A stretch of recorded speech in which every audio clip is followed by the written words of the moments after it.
बचेगा, यहां क्या बचेगा, 1, 7 की घात 1, 7 की घात 2, डायरेक्ट लिख दूं चलेगा। ये आ गया 7 की पावर 81, 49 प्लस 8 कितना होगा, 57।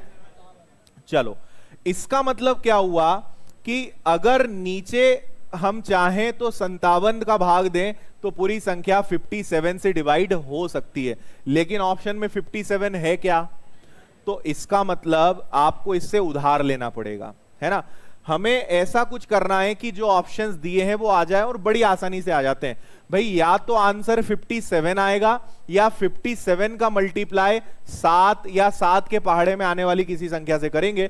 तो मैं इससे बोलूंगा यार एक बार मुझे 7 उधार दे दो, तो इसके पास बचेगा 80, और इसने एक 7 मुझे उधार दे दिया और मैंने इसका गुणा कर दिया किसके साथ, 57 के साथ।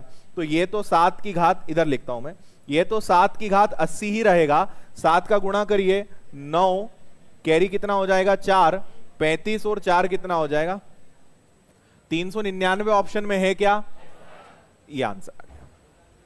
ठीक है, अगर ये भी ऑप्शन में नहीं होता हम इससे एक और 7 उधार लेते, फिर 399 में फिर 7 का गुणा करते, पर जनरली आ जाता इतने में, है ना। ये समझ में आया कि नहीं, जल्दी बताओ, आ गया। मतलब सोचो नीचे अगर 399 होगा और ये कट रहा है तो पूरी संख्या मानी जाएगी कि पूरी संख्या में 399 का भाग चला जाएगा। ठीक है, ओके। चलो, तो 399 सही आंसर है, आगे बढ़ेंगे।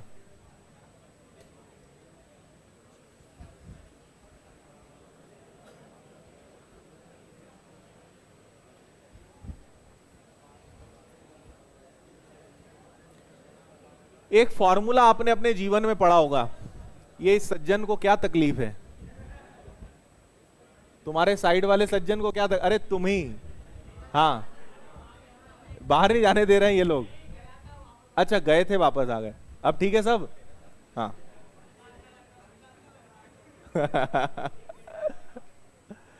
हाँ जी, बोलो फॉर्मूला कौन सा लगेगा, भाज्य बराबर भाजक गुणा, भाज्य बराबर भाजक गुणा भागफल प्लस शेषफल। इंग्लिश में dividend divisor into quotient plus reminder. ये फॉर्मूला याद है, आपने अपने जीवन में कभी ना कभी तो पढ़ा ही होगा, हाँ या ना। ठीक है, तो अब मुझे ये बताओ, आपसे बोल रहे हैं भाजक भागफल का 6 गुना है, भाजक जो है ये भागफल का कितना गुना है, 6 गुना। भाजक मतलब डिवाइजर, भाजक मतलब कोशेंट, है ना। एक बात ये हो गई, और एक और बात इन्होंने क्या कही, और शेषफल का 3 गुना है, कौन, भाजक। भाजक जो है वो शेषफल का कितना गुना है, 3 गुना। भाजक मतलब क्या हो गया, डिवाइजर, रिमाइंडर का 3 टाइम्स।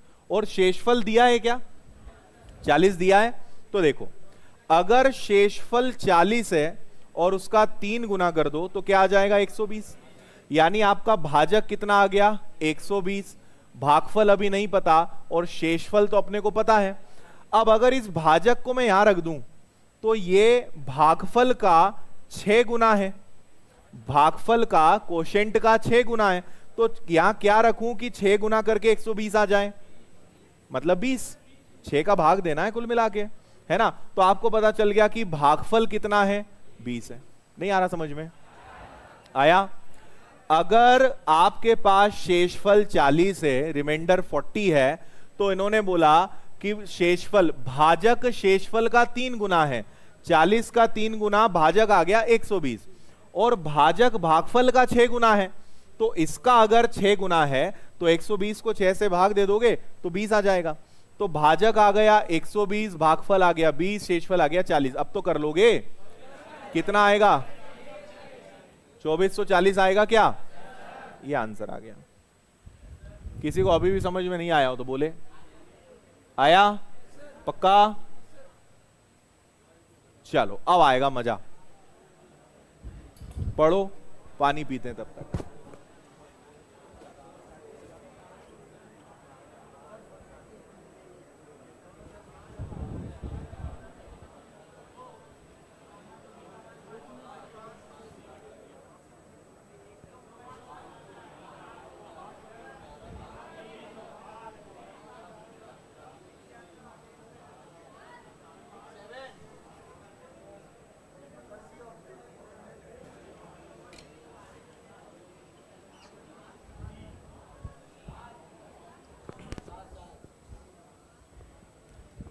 हाँ देखो YouTube के कमेंट्स में क्या शिकायत आ रही है कि सर आप केवल ऑफलाइन वालों को देख रहे हो, है ना। मुझे एक बात बताओ, जैसे अगर मान लो मैं कैमरे को देख लूंगा तो क्या हो जाएगा उससे? अगर मैं कैमरे को देख के पढ़ाऊंगा, माना कि उससे लगेगा कि आपको पढ़ा रहे हैं, लेकिन अगर कहीं भी पढ़ रहे हैं सबसे इंपॉर्टेंट क्या होता है कि समझ में आ रहा है कि नहीं आ रहा है। सर आप हमको तो देख ही नहीं रहे हो, हमारे तो कमेंट ही नहीं पढ़ रहे हो, इससे क्या होगा, है ना। अपना सबका मेन उद्देश्य क्या होना चाहिए, समझ में आ रहा है कि नहीं आ रहा है। और अगर सुविधा मिल रही है ऑनलाइन पढ़ने की तो भी उसमें भी संतुष्ट नहीं है कुछ लोग, है ना। मैं एक उदाहरण हमेशा देता हूं कि आप अगर कभी लोगों को संतुष्ट करने में लगे रहोगे ना, तो आप जीवन में कभी आप संतुष्ट नहीं कर सकते। हम में से अधिकतर लोग केवल क्यों अपने जीवन में परेशान है पता है? उसका कारण पता है क्या है?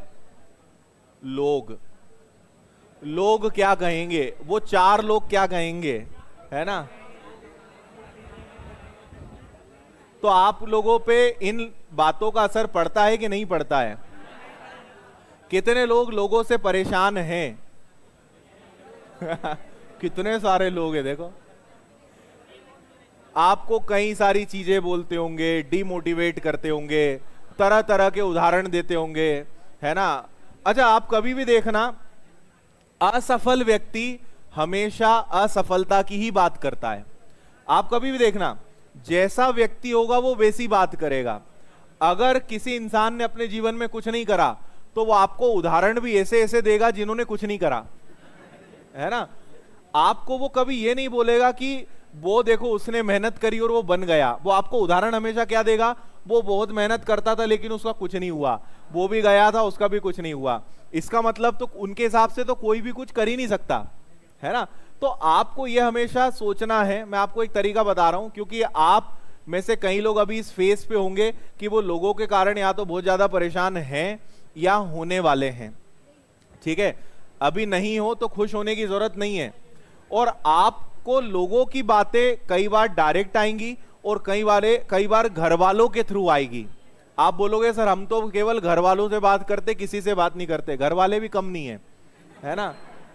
सबसे ज्यादा परेशान वही करेंगे आपको, क्योंकि वो तो रहते हैं दिन भर लोगों के बीच, वो तो सारे रिश्तेदारों से बात करते हैं, पड़ोसियों से बात करते हैं, सबसे बात करते हैं।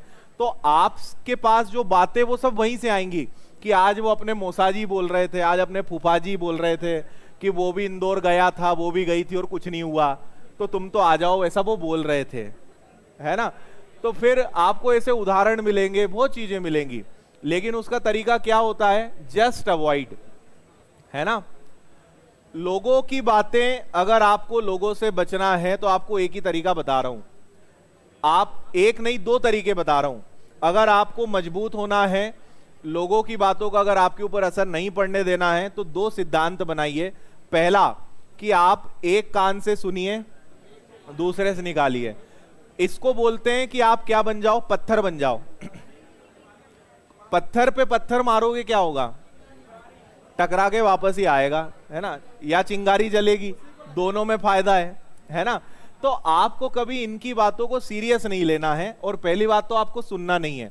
और दूसरा, इससे इंपॉर्टेंट बात आपको बता रहा हूं कि आपको अगर आपके ऊपर, खुद के ऊपर भरोसा है, तो फिर आपको किसी के बोलने से फर्क नहीं पड़ना चाहिए, क्योंकि आप लोगों को कभी इस जन्म में संतुष्ट नहीं कर सकते, और कोई गारंटी नहीं कि अगले जन्म में भी कर दोगे, ठीक है। वो एक आपको एक कहानी मैंने कभी सुनाई होगी, बहुत कॉमन है, वो गधे वाली और बाप बेटे वाली, सुनी होगी? नहीं सुनी? देखो सुना देते हैं। ये गधा है ठीक है, ये क्या है? गधा है। 4 पैर भी हैं इसके ना। अब देखो इतना जल्दी तो ऐसे ही बनेगा, है ना। वो वेलकम मूवी में कौन था यार? मजनू भाई, मजनू। ये मजनू भाई वाला गधा है। वो घोड़ा था क्या? चलो अब कहानी सुन लो, तुम गधे घोड़े में ही रह जाना। ठीक है, तो एक बार क्या हुआ, एक बाप और बेटा, यानी एक, समझ गए ना, बाप बेटा और उनके साथ एक गधा था। ये तीनों कहीं जा रहे थे। ठीक है, तो ये पैदल जा रहे थे, गांव से होके गुजर रहे थे। तो गधा खाली था, ठीक है, कुछ सामान इनके पीठ पर था। तो ये दोनों भी, बाप बेटे भी पैदल जा रहे थे, गधा भी पैदल जा रहा था। तो लोगों ने क्या बोला, कितने बेवकूफ लोग हैं, गधा साथ में है, कोई एक बैठ जाए। गधा तो खाली जा ही रहा है और गधे पे कोई बैठ जाएगा तो किसी एक को तो आराम लगेगा। तो इनको सुना गया, इन्होंने कहा यार बात तो सही है। तो इसने क्या कहा कि चल बेटा तू बैठ जा, है ना, बेटा छोटा था, तू बैठ जा और मैं पैदल चलता हूं। तो उसने कहा चलो ठीक है। ये अगले गांव में गए। अगले गांव में क्या हुआ, अब वहां के लोग निकले तो उन्होंने क्या बोला, कितना बेवकूफ लड़का है, कितना गधा गधा है, ठीक है, कि खुद गधे के ऊपर बैठा है और इतना बूढ़ा जो पिता है वो पैदल चल रहा है। तो फिर लड़के को सुना गया कि बात तो सही है। तो उसने कहा पापा तुम बैठ जाओ, मैं पैदल चलता हूं। फिर अगले गांव में गए। अगले गांव में गए तो क्या हुआ, कितना बेकार पिता है, छोटा सा बच्चा पैदल चल रहा, खुद गधे पे बैठा है। ऐसा नहीं कि दोनों बैठ जाएं, ठीक है, तो दोनों बैठ गए। फिर अगले गांव में गए। अगले गांव में गए तो क्या हुआ, कितने बेकार लोग हैं दोनों, बेचारे गधे की जान ले ली, दोनों बैठ गए। तो फिर दोनों उतर गए। तो इस कहानी से क्या शिक्षा मिली, कि लोगों को आप संतुष्ट नहीं कर सकते। आपको क्या होना पड़ेगा, उसको सुनना बंद करना पड़ेगा। एक और कहानी याद आ गई, एक और सुन लो, बहुत अच्छी कहानी है। एक कहानी और सुन लो। एक बार क्या होता है, कुआं तो आप सब लोग जानते ही हो, है ना, बहुत ज्यादा गहरा नहीं, लेकिन एक कुआं था, ठीक है, बेलनाकार कुआं था, जिसका आयतन πr² होता है, ठीक है। तो एक बार क्या हुआ कि 4-5 मेंढक थे, रात में जा रहे थे, है ना। तो 2 मेंढक क्या हुआ, गलती से इस कुएं के अंदर चले गए, ठीक है, और नीचे थोड़ी झाड़ियां और कुछ ऐसा पड़ा होगा कि उनको थोड़ी चोट आ गई, ठीक है। अब 3 मेंढक ऊपर और 2 मेंढक कुएं में, ठीक है।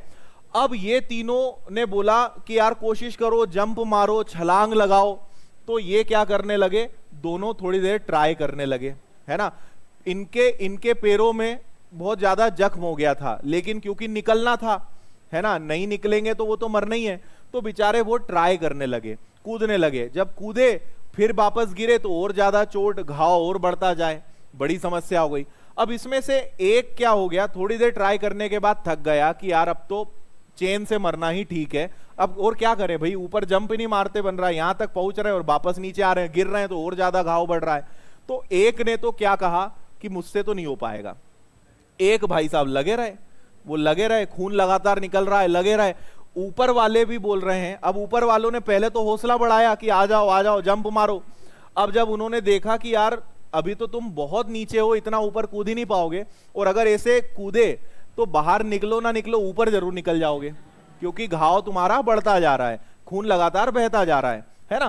तो अब ये लोग क्या करने लगे, अब उसको मना करने लगे कि अब मत कूद, एक हार मान चुका है, तू भी हार मान जा और अब नीचे ही रहे और चैन से मरो, इतनी दुख वाली मृत्यु क्यों प्राप्त कर रहे हो, है ना, इतने घाव और इतने जख्म और इतनी पीड़ा वाली मृत्यु मत लेकर जाओ। तो एक हार मान गया, तू भी हार मान जा। ये भाई साहब हार नहीं माने, ये कूदे जाए, ट्राई करे, फिर नीचे गिरे, फिर खून बह रहा है, घाव हो रहा है, कूद रहा है।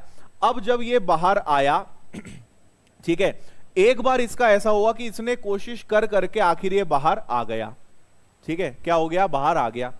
अब भैया ये तीनों आश्चर्य में कि यार गजब, मजा आ गया, ठीक है, कैसे कर दिया तुमने। अभी उससे बात करने जाए तो वो इनकी सुने नहीं, पता चला कि वो बहरा था।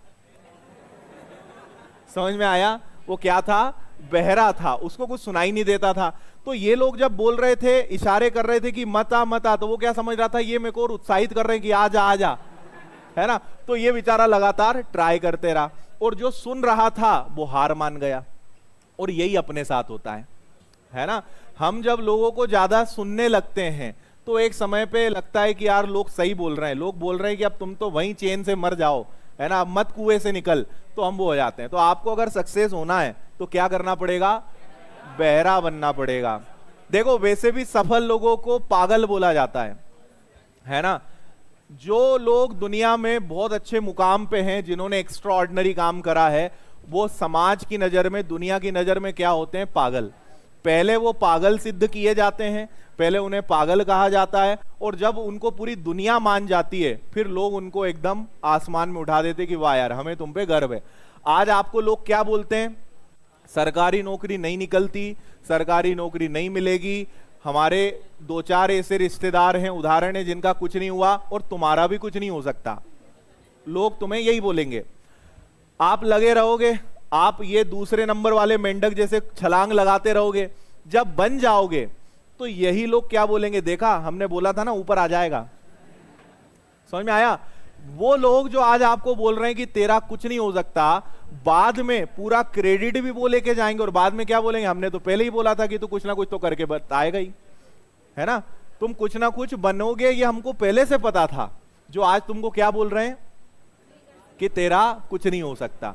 तो आपको इस बात से यह समझना है कि लोग क्या बोल चुके हैं और क्या बोलते हैं उनको खुद याद नहीं रहता। बाद में बोलेंगे हमने कब ऐसा बोला था, हम तो तुमको शुरू से बोल रहे, लगे रहो। आप बोलोगे यार गजब के लोग हैं, पलटी मार गए। तो लोग बोल के आगे बढ़ जाते हैं, समझदार लोग सुन के बात निकाल देते हैं, और जो थोड़े भावुक लोग होते हैं वो बातों को दिल में बैठा लेते हैं कि इसने ऐसा कैसे बोल दिया। समझ में आया? जब बोलने वाला बोल के भूल गया तो सुनने वाले को भी सुन के भूल जाना चाहिए। समझ में आया? बोलने वाले को आप बाद में देखना, वो बोलेगा नहीं हमने तो ऐसा कभी बोला ही नहीं, है ना। तो आप बोलोगे यार हमने तो तुम्हारी बात दिल पे बैठा ली, तुम तो पलट गए। तो इसलिए किसी की बात को दिल पे नहीं लेना है, खुद पे भरोसा रखो। कोई कुछ भी कहे, किसी के बोलने से कभी फर्क नहीं पड़ता, ये हमेशा ध्यान रखना। किसी के बोलने से कुछ नहीं होता, आप करके दिखाओ, अपने ऊपर भरोसा रखो। ठीक है, चलो 2 कहानियां हो गई, आ जाते हैं अब सवाल पर।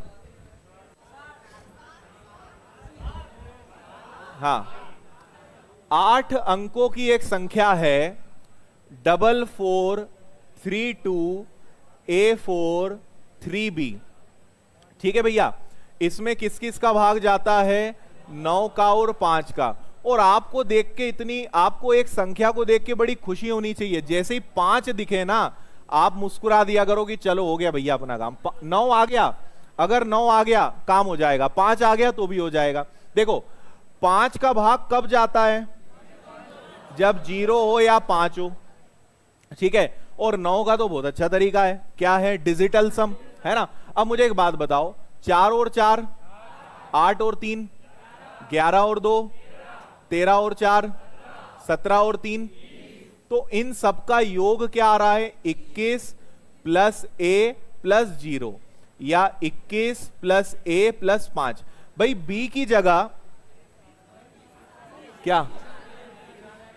4 और 4 8 8 और 3 11 11 और 2 13 13 और 4 17 और 3, कौन था ये 21 वाला?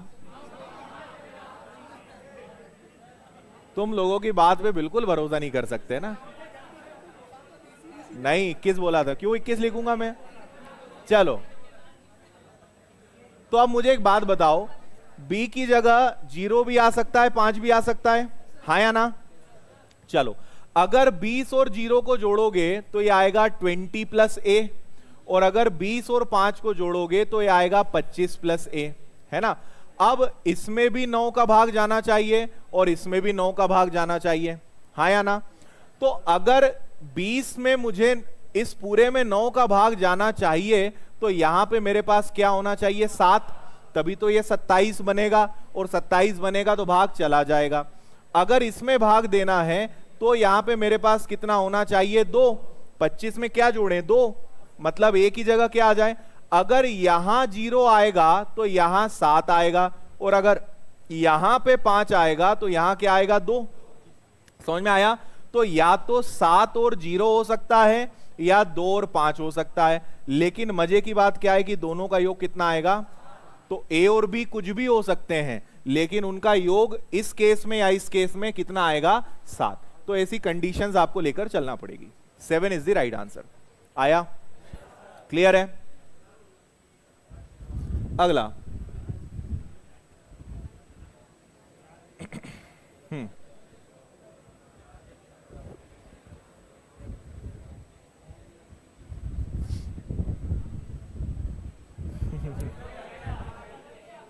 बदल गया। हाँ, मैं कमेंट पढ़ रहा था, एक बोल रहा था सर हम बहरे हो गए, कोई सुना नहीं रहा। आपकी बात नहीं सुना रही सर, हम बहरे हो गए। हाँ जी, 708 x6y 8z9, 708 x6y 8z9 इसमें किसका भाग जाना चाहिए, 99 का, 99 का, हाँ या ना? अब देखो 99 किससे बनता है, जो लोग पहली बार पढ़ रहे हैं ना उनको मैं बता दूं कि आपको नियम कुछ पता होने चाहिए। जैसे फिलहाल तो जरूरत नहीं पड़ रही, जहां जरूरत पड़ेगी मैं बताऊंगा। तो जैसे 99 का कोई नियम नहीं है। 99 किससे बना है, 11 और 9 से। अगर किसी संख्या में 11 का भाग जा रहा है और अगर 9 का भाग जा रहा है तो उसमें 99 का भाग भी जाएगा, है ना? तो अब आपको पहले प्रायोरिटी किसको देनी है, 9 के बारे में पता। 9 के लिए डिजिटल सम यानी सभी अंकों का योग, तो आप सबका योग करो। तो 7 और 8 कितना हो गया, 15, 15 6 21, 21 8 29, 29 और 9 38। तो आ गया 38 plus X plus Y plus Z. और इस पूरे में अभी किसका भाग जाना चाहिए, 9 का। अगर देखो 9 का भाग जाएगा, एक्स वाई जेड की वैल्यू ऐसी आएगी कि 9 का भाग जाएगा तो 11 का अपने आप चला जाएगा, तो 99 का भाग चला जाएगा। आप इसको 11 से भी कर सकते हो, या तो आप ऐसे पकड़ लो कि यार क्या करें कि 11 का भाग चला जाए तो 9 का भी चला जाएगा, है ना? तो कोई भी एक चीज पकड़ेंगे। आसान 9 है तो हमने 9 को ले लिया। अब 38 में क्या जोड़ें, 38 में क्या जोड़ें कि 9 का भाग चला जाए। तो देखो 9 5 45, है ना? लेकिन 38 में इनका योग हम 45 ला सकते हैं। तो 38 के बाद भाई 9 इंटू 4 36, 9 5 45। तो 38 में क्या जोड़ें कि 45 आ जाए, 7। लेकिन क्या ऑप्शन में है, नहीं है। तो 45 के बाद अगला क्या आता है, 54। तो 38 में क्या जोड़ें कि 54 आ जाए, 16। आंसर आ गया, समझ में आया भाई? 38 में अगर आप 6 जोड़ दोगे, सॉरी 7 जोड़ दोगे तब भी 9 का भाग चला जाएगा, है ना? और 38 में 16 जोड़ दोगे तब भी। तो एक्स वाई जेड में कौन क्या है हमें नहीं पता, लेकिन हमें पता है कि इनका योग कितना आएगा, 16। क्लियर है, समझ गए? आगे बढ़ो। एक 11 अंकों की संख्या है 5 6 7 8 x 4 3 2 6 7 और y। इस पूरे में किसका भाग देना है, 72 का। अब 72 किससे बना, बोलो, 8 और 9 से, हाँ या ना? अगर किसी संख्या में 8 का भाग जा रहा है और उस संख्या में 9 का भाग जा रहा है तो पूरी संख्या में 72 का भाग भी जाएगा। क्लियर है? अब यहां पे सिर्फ डिजिटल सम से काम क्यों नहीं हो पाएगा, क्योंकि आपको x की वैल्यू भी पता करना है और y की वैल्यू भी पता करना है। भाई अगर मान लो ऐसा होता कि x प्लस वाई बताओ तो केवल 9 से काम हो जाता, पर x और y का यूज करना है तो आपको x की वैल्यू भी पता लगानी पड़ेगी और y की वैल्यू भी पता लगानी पड़ेगी। तो आओ जरा, अब मुझे बताओ, देखो अब जिनको नहीं पता वो ध्यान से सुन लो। अगर किसी संख्या में आपको चेक करना है कि 2 का भाग जाएगा या नहीं जाएगा तो केवल आखिरी का अंक देखते हैं। सुन लेना ध्यान से ना, अगर किसी संख्या में चेक करना है 4 का भाग जाएगा कि नहीं जाएगा तो आखिरी के 2 अंक देखते हैं।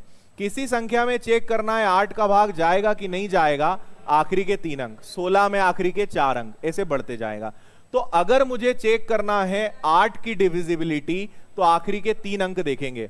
मुझे बताओ कि y की जगह में ऐसा क्या रख दूं कि 8 का भाग चला जाए, है ना भाई। 8 से भाग देंगे, 8 इंटू 8 64, 64 64 गया तो कितना बचा 3। अब 3 वाला 32 ही होता है, 8 चौक 32। इसका मतलब y की जगह क्या रख दिया जाए 2। तो पता चल गया कि y की जगह क्या आएगा 2, और कुछ रखेंगे तो भाग नहीं जाएगा, है ना, क्योंकि शेषफल 3 बच रहा है और 8 के पहाड़े में 3 की लाइन में 32 ही आता है ना, फिर तो इसके बाद 40 आ जाता है। चलो अब आप ना 8 की कंडीशन में सेटिस्फाई कर दी, उसने बता दिया भाई 8 ने बोल दिया कि आखिरी में 2 रख दो, मेरा काम हो जाएगा, आखिरी के 3 अंकों में भाग चला जाएगा, अब आगे तुम जानो। अब हमें 9 को संतुष्ट करना है, तो 9 के लिए डिजिटल सम यानी सभी अंकों का योग करो जल्दी से। 5 और 6 11 और 7 18 और 8 26 और 4 30 और 2 कितना हो गया 35। 35 और 6 और 7 कितने हो गए 48। इसके साथ आपका y है, तो y की वैल्यू कितनी है 2 है। अब ये कितना हो गया टोटल 50 आ गया। अब 50 में क्या जोड़े कि 9 का भाग चला जाए 4। तो इसका मतलब कि अगर यहां 4 रख देंगे तो हमें पता चल गया कि x की वैल्यू 4 है और y की वैल्यू 2 है। किसी को इसमें दिक्कत हो तो बोलो। आ गया। अब आगे आप कर ही लोगे। देखो 5 का 4 गुना 20, 8 का दुगना 16, कितना आ गया 36, और 36 किसका वर्ग है। ऐसे सवाल आजकल खूब आ रहे हैं, है ना। पहले एक जमाने में क्या होता था कि ऑप्शन से ही प्रश्न हो जाते थे, लेकिन अब लेवल बढ़ गया है। पहले या तो आपसे x का मान या y का मान पूछते थे 2-4 साल पहले, लेकिन अब जो एग्जाम्स हो रहे हैं उसमें आपको सबकी वैल्यू निकालनी पड़ती है, फिर उसके बाद कुछ इक्वेशन देते हैं कि उसको इसमें रख के बताओ आंसर क्या आएगा, तो आपको पूरा पूरा हल करना पड़ता है। किसी को कोई डाउट हो तो बताओ। 8 का भाग जाएगा तब जब 2 आएगा, और डिजिटल सम लगा दिया तो 50 और 4